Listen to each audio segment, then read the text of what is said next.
Friday everyone and welcome to my channel Teddy doing what? ဒီနေ့ကတော့ဒီစပင်းအရောင်ပြောင်းတော့ပေါ့နော်စပင်းရမယ့် take ဒီစပင်းကပရမခင်းအောင်ဆိုထားတာ2လ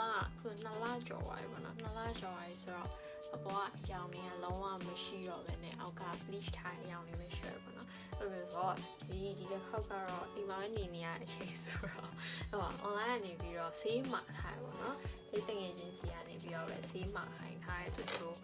box နဲ့လာပေါ့နော်ဒီတစ်ခေါက်အရောင်ကတော့ပြအရောင်မှာထားပေါ့နော်ဒီမှာပါလဲဆိုတော့ဆေးအရောင် volume ရောရတာတို့အမှဖြူနဲ့လေးနဲ့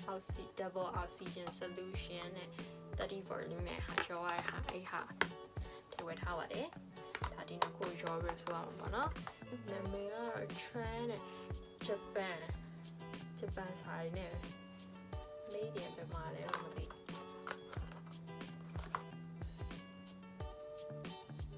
ဒီလိုရေးထားတဲ့ဖတ်တော့တဲ့ဘယ်မှာမဆိုပါဒီဟာ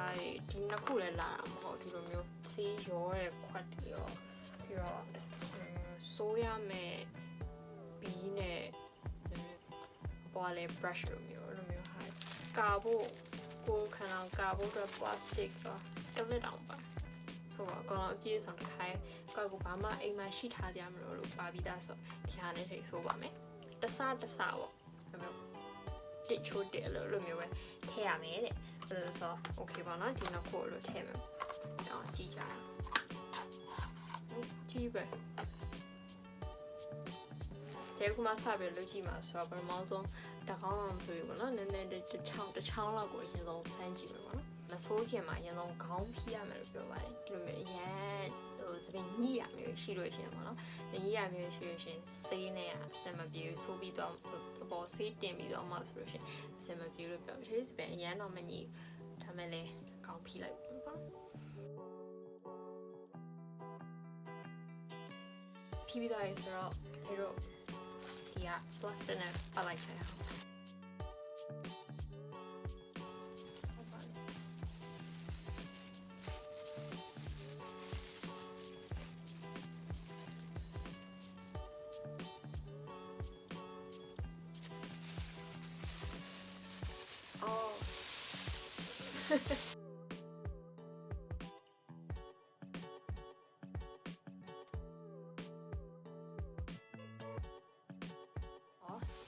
အားပါလေပဲနေပါဆိုပြီးတော့မှဆေးရမနေရသေးဘူးလေအဲ့ဒါပဲဆွလစားနဲ့လက်အိတ်ထပ်ဆွလိုက်ပါဆေးခွန်းနဲ့ဆက်ပါမယ်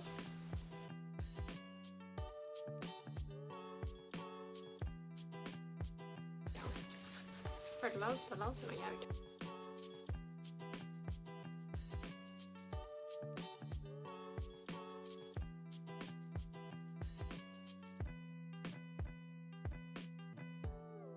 းမှဒါဘယ်နှစ်မိနစ်မှမရှိသေး6မိနစ်လောက်ပဲရှိသေးဒီလိုရောကြီးဖြစ်နေလို့ရှင်တော့ဒီက15မိနစ်လောက်ရှိပါဆိုတော့ရှော့ရလို့ပေါ့နော်ကြာအောင်လေးထလာပါပြီရောင်ထွက်ကတော့ထွက်တယ်ပြောကဲဆိုလို့ရှင်တော့ဒါဆိုပါဒီရောင်နဲ့ဒီလောက်ဆက်တာနဲ့အောင်မြင်တယ်လို့ပြောလို့ရဆိုတော့တကောင်းလုံးဆက်ဆိုပါမယ်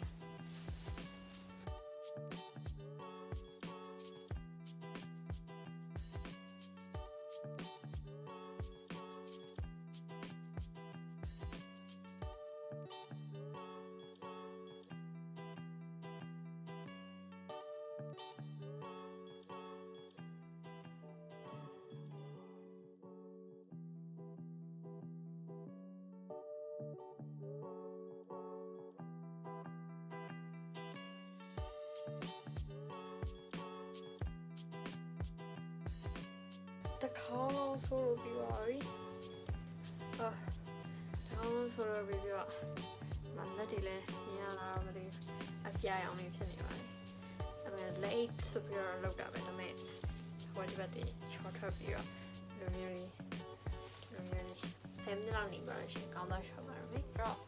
အရောင်ပြသွားတော့ပြလိုက်ရအောင်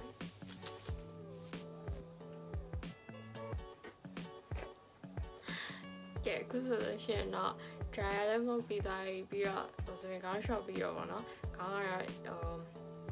ခေါင်းချွေနေတော့မချော်သေးဘူးနော်ဒီတိုင်းရှည်နဲ့စိတ်ချပြီးတော့ dry လည်းဖုန်ပြီးသွားတဲ့အခြေအနေဖြစ်ပါတယ်ဒီနားကနေစပြီးတော့ဒီလိုအောက်ကိုအကုန်ဆိုးတာပေါ့နော်အဲ့ဒါကိုဒီရှေးက3ပုံတစ်ပုံလောက်ကျန်နေတော့3ပုံတစ်ပုံလောက်ကျန်နေဒါဆိုလည်းအဲ့လောက်ကျန်နေ3ပုံတစ်ပုံလောက်ပေါ့နော်အဲ့ဒါနောက်တစ်ခါထပ်ပြီးတော့300ဒီလိုအကယ်၍ခေလောက်စပင်ရှည်လူကတစ်ခေါင်းလုံးဆိုးမယ်ဆိုရင်ပေါ့နော်တစ်ခေါင်းလုံးဆိုးမယ်ဆိုရင်အေးစစ်စစ်လောက်ပါတယ်ဒီထိတ်ကနေပြီးတော့အောက်ထိပေါ့နော်အကယ်၍ထိတ်စပင်နဲ့ပိုရှည်တဲ့လူတွေရှာရင်တော့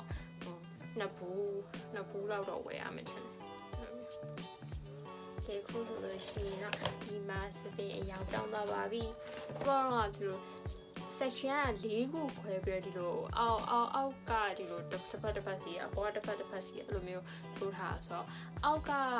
တွေကကြာပဲထားမိလို့လားဒါမှမဟုတ်ဂျားထဲမှာဆေးနဲ့ကုံသွားလို့ဆိုပြီးတော့ထပ်ပြီးထည့်လိုက်တယ်ထပ်ရောတဲ့ဟာမျိုးပေါ့နော်အဲ့လိုမျိုးရှိရတော့အောက်ကပဲပို့ပြီးတော့ဆေးပို့ရောမိလို့လားအပေါ်ကပဲတိတ်မရောမိလို့လားဒါမှမဟုတ်အပေါ်ကဟာတွေကထားတာပဲမကြာလို့လားတော့မသိဘူးအပေါ်ကနည်းနည်းလေးစိမ့်ပြရအောင်မျိုးပေါက်ပြောအောက်ကကြာတော့ဟိုလိုပြောမဲနဲ့ပြရအောင်အဲ့လိုမျိုးတော့ပေါက်တယ်ပေါ်နဲ့အောင်နဲ့ခါလာတိတ်ပြီးအရင်မလို့ဒါပေမဲ့အဲ့လိုမျိုးဒီလိုချလိုက်တော့အကုန်လုံးရောရတော့ကြည့်လို့ကောင်းတယ်နားဟောပေါ့ကဲဒီ vlog ကိုကြည့်ရတဲ့ကျေးဇူးတင်ပါတယ်ဘာမှ content တော့အဲ့လောက်ဒီမပါပဲမဲ့ပေါ့နော်ဒီဆေးဝယ်ခြင်းနဲ့ဆိုလို့ရှိရင်ထဲတငယ်ချင်းစီကနေထဲရမှာပေါ့နော်ဒီဆေးဝယ်ခြင်းနဲ့ဆိုရင်ထဲကိုလာပြောပါတဲ့တငယ်ချင်း page ကိုညွှန်ပေးပါမယ်လို့ကျေးဇူးတင်ပါတယ်အဲ့ဆိုလို့ရှိရင်တော့နောက်ထပ်ပေါ့မှာပြန်တွေ့ပါမယ်ပြီးတော့ထဲရဲ့စာရေးထား post တွေလည်းအားလုံးပဲတော့ကြမယ်ထင်ပါတယ်အဲ့ဆိုလို့ရှိရင်တော့ bye bye see you next week